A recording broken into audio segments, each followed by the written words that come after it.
Magandang araw na naman sa inyo mga boss. Welcome na naman sa panibagong vlog natin. So ngayon nga mga boss, meron tayo ditong Honda Click.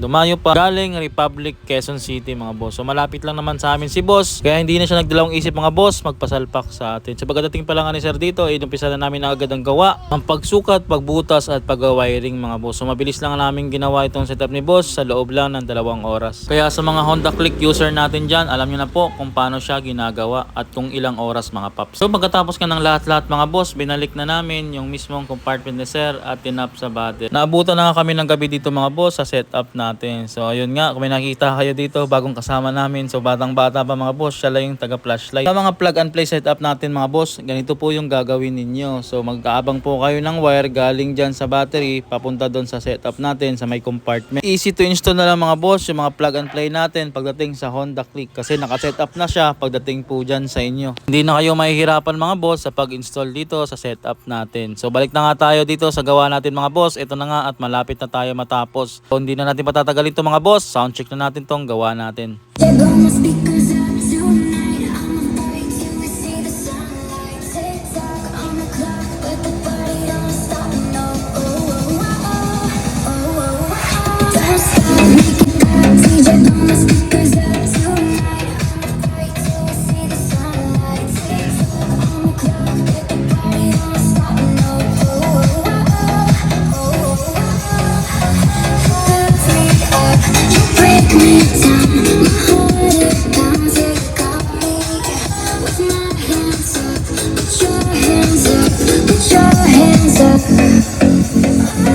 You build me up, you break me down. My heart it pounds.